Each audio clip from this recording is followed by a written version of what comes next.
Za chwilę wysłuchasz wersję audio najnowszego tekstu z naszego portalu. Wszystkie artykuły przeczytasz na enlat.pl. W wyborach do japońskiej Izby Radców partia Sansei odniosła swój pierwszy wielki sukces. Jaka jest ich wizja polityki i państwa? Tekst Dominika Majchra. Japoński alt-right nadchodzi. O Sansei. W 2020 roku działacz polityczny i medialny Sohei Kamiya postanowił założyć nową partię polityczną Sansei. Powstanie nowego ugrupowania było reakcją na coraz bardziej centrowy kurs kolejnych liderów największej japońskiej formacji konserwatywnej, Partii Liberalno-Demokratycznej. Kamiya zdołał stworzyć ruch, który w ostatnich wyborach uzyskał ponad 15% poparcia, opierając się na hasłach antyimigracyjnych, nacjonalistycznych, antysystemowych i tradycjonalistycznych. Sansei idzie po władzę z całościowym planem zmiany japońskiej polityki, włączając w to m.in. własny projekt konstytucji oraz plan ponownej militaryzacji kraju. Od YouTube'a do Izby Radców. Partia Sansei została stworzona w drugiej połowie 2020 roku przez prowadzących kanał na YouTube Sohei Kamiya oraz byłego członka niższej izby japońskiego parlamentu Matsuda Manabu. Początkowo partia była traktowana po prostu jako mem.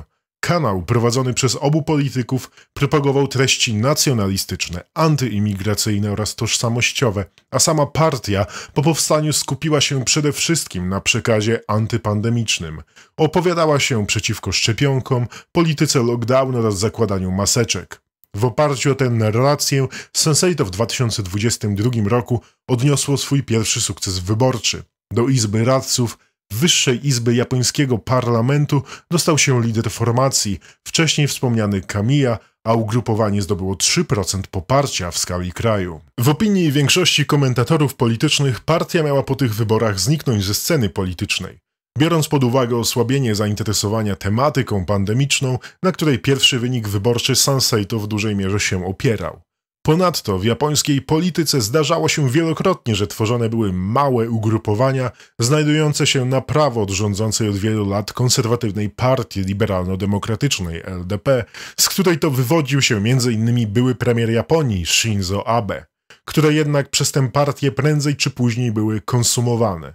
Tak się jednak nie stało w tym przypadku, a powodów tego stanu rzeczy jest kilka. W pierwszej kolejności należy zwrócić uwagę na to, że sam Sohei Kamiya, choć zakładanie własnej partii rozpoczął od działalności internetowej, był zaangażowany w politykę od wielu lat. W 2007 roku został radnym miejskim, a następnie wiceprzewodniczącym Rady Miasta Suita. Początkowo starał się zorganizować własną partię, ale ostatecznie wraz z objęciem przewodnictwa nad LDP przez Shinzo Abe postanowił do niej dołączyć. Został nawet przewodniczącym lokalnego okręgu partii. Kamiya zdecydował się kandydować do japońskiego parlamentu przy wsparciu byłego premiera już w 2012 roku, jednak nie udało mu się zdobyć mandatu. Od tamtego czasu poświęcił się działalności edukacyjnej i medialnej, a do aktywnej polityki postanowił powrócić dopiero w 2020 roku. Kamiya jest więc osobą doświadczoną politycznie, która rozumie, jak działa również środowisko japońskiej prawicy. Był więc w stanie stworzyć własną tożsamość polityczną, unikając jednocześnie wchłonięcia przez dominującą na scenie politycznej partię liberalno-demokratyczną. Sam zresztą Kamiya przyjął styl prowadzenia polityki bardzo podobny do Donalda Trumpa, co wyraża się chociażby w adaptacji hasła ruchu MAGA na hasło Japan First, czy wcześniej wspomnianego Shinzo Abe, a zdobywając popularność przede wszystkim w internecie i mediach społecznościowych oraz prezentując się jako dobry mówca, zdołał uzyskać silną pozycję medialną. Rozpoznawalny i popularny lider to jednak nie jedyny czynnik, który zaważył na sukcesie Sansei. Po odejściu z polityki z Shinzo Abe, który przez wiele lat prezentował się jako najważniejszy polityk na prawicy, liderami LDP zostali kolejno Fumio Kishida oraz Shigeru Ishiba, reprezentujący centrowe skrzydło partii. Prowadzona przez nich polityka wywołała niezadowolenie po prawej stronie sceny politycznej, w szczególności w zakresie polityki imigracyjnej oraz kwestii ruchu LGBT. W ostatnich latach w obu obszarach doszło do odejścia od tradycyjnie prowadzonej polityki LDP, wyrażającego się w liberalizacji prawa imigracyjnego i ułatwieniu przyjmowania pracowników cudzoziemców z innych krajów oraz w przyjęciu głosami koalicji LDP i partii Komeito ustawy o promowaniu społecznego zrozumienia dla różnorodności orientacji seksualnej i tożsamości płciowej, tzw. LGBT Understanding Promotion Act. Będące jednym z pierwszych w japońskim prawie aktów, które podkreślają uprawnienia społeczności LGBT. W efekcie odejścia rządzącej partii liberalno-demokratycznej od prawicowego kursu pojawiła się luka na prawo od LDP, którą skutecznie zapełniła nowa formacja Soheya Kamii.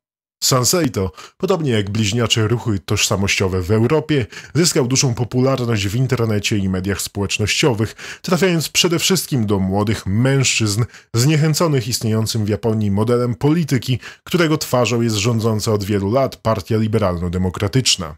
W ten sposób partia zyskuje rosnące poparcie, zdobywając w ostatnich wyborach 9 milionów nowych wyborców. Dzisiaj już nie tylko jako partia antypandemiczna, ale jako ugrupowanie z pełnym programem reformy państwa oraz spójnym przekazem ideowym, Sanseito ma szansę być trzecią siłą polityczną w kraju. Coraz silniejszą pozycję ugrupowania dostrzegają nawet media zachodnie, niezainteresowane zazwyczaj specyfiką japońskiej polityki, forsując przekaz o wzroście skrajnej prawicy również na Dalekim Wschodzie, a wszystko wskazuje na to, że będzie to wzrost trwały. Suwerenność, nacjonalizm, tożsamość. Punktem wyjścia dla refleksji polityczno-ideowej Sanseito jest naród, któremu partia chce przywrócić nadrzędną podmiotowość. Jak stwierdzają w swoim programie, naszym celem jest stworzenie państwa narodowego, które ma chronić wolne społeczeństwo. To podkreślenie decydującej roli wspólnoty narodowej jest jednym z najważniejszych elementów doktryny ugrupowania i stanowi podstawę oceny polityki historycznej Japonii, zwłaszcza odnośnie do okresu po II wojnie światowej, a także decyduje o tym, na co partia zwraca szczególną uwagę w zakresie wyzwań współczesnych.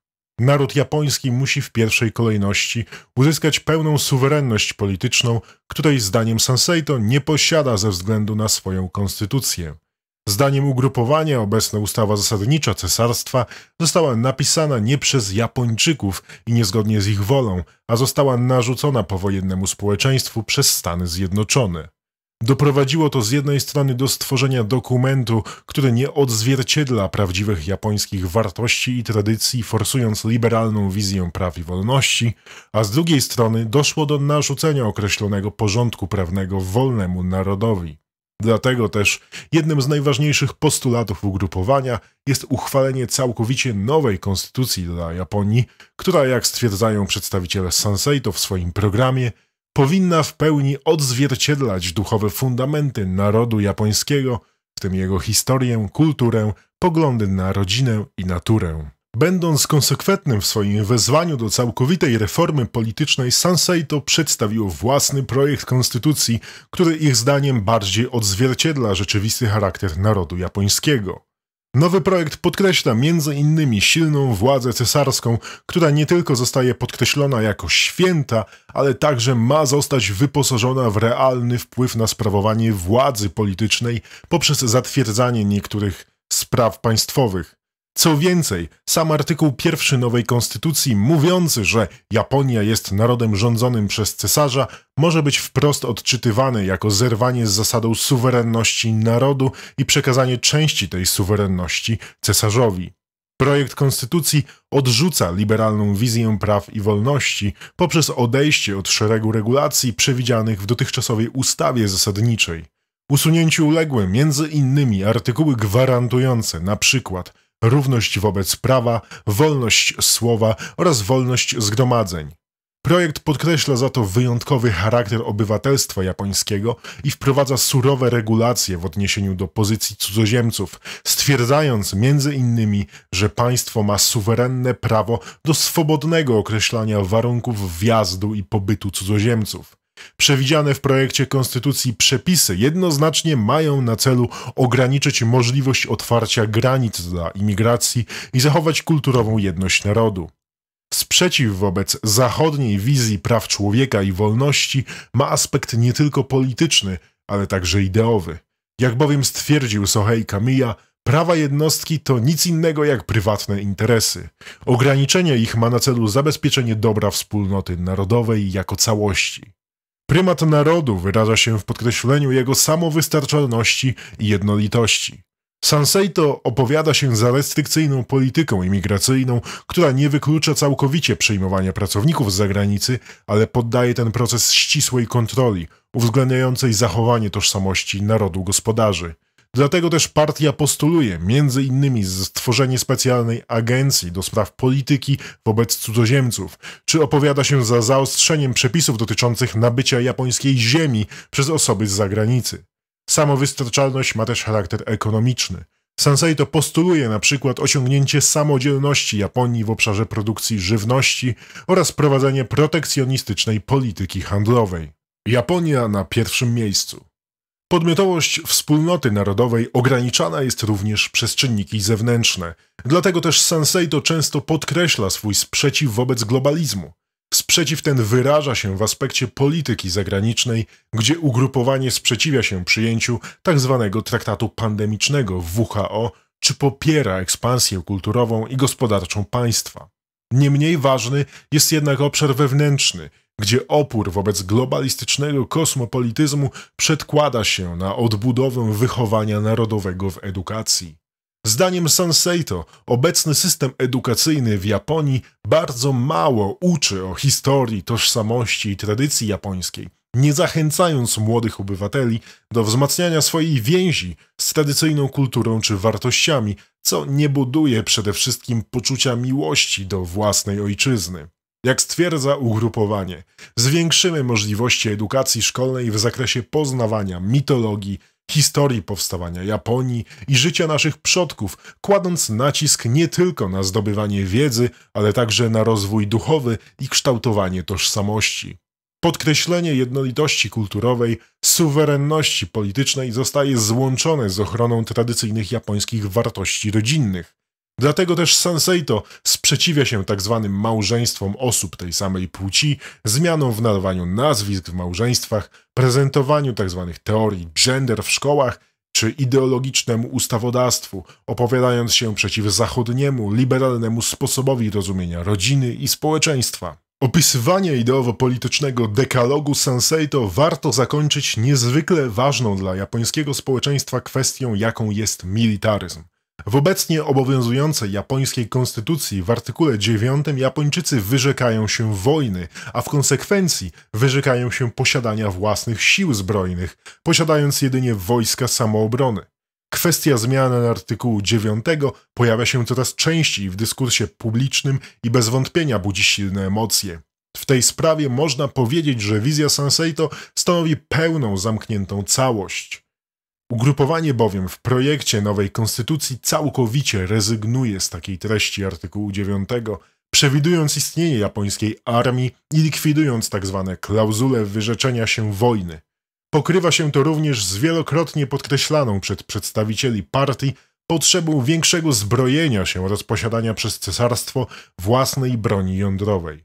W tym przypadku podmiotowość narodowa uzyskuje charakter nadrzędny, bo rzeczywiście suwerenna i podmiotowa wspólnota narodowa musi być w stanie się bronić, również militarnie. Zrób to sam.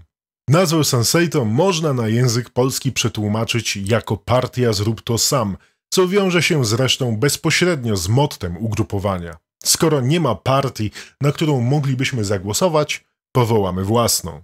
Tą deklaracją mocno podkreślają przywiązanie przedstawicieli partii do wizji reprezentacji interesu całego narodu japońskiego, a w szczególności tej jego części, która nie czuła się do tej pory godnie traktowana lub której potrzeby były ignorowane.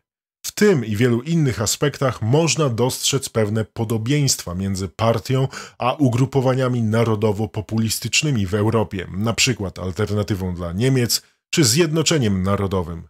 Wyraźnie widoczne jest to, chociażby w deklaracjach samego Kamiya, który odrzuca tradycyjny podział na lewicę i prawicę, podkreślając, że formacja stoi ponad tą dychotomią.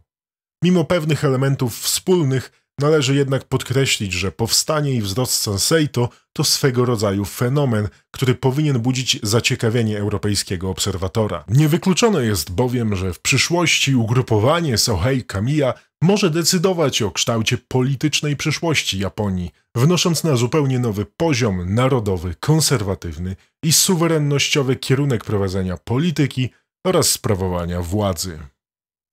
Tekst czytał Adam Twaruk. Zachęcamy Państwa serdecznie do polubienia i skomentowania tego nagrania, czym pomogą nam Państwo w docieraniu do nowych odbiorców. Prosimy również o zasubskrybowanie naszego kanału, aby nie przegapić kolejnych interesujących nagrań. Prosimy również o rozważenie wsparcia finansowego dla naszej działalności. To dzięki Państwa zaangażowaniu, w tym przede wszystkim cyklicznemu wsparciu finansowemu, możemy kontynuować naszą działalność i stale się rozwijać. Wspierać nas Państwo mogą za pośrednictwem serwisu Patronite pod adresem patronite.pl/Nowy Lat, a wszelkie szczegóły odnośnie tej, a także innych możliwych form wsparcia znajdą Państwo w opisie tego nagrania.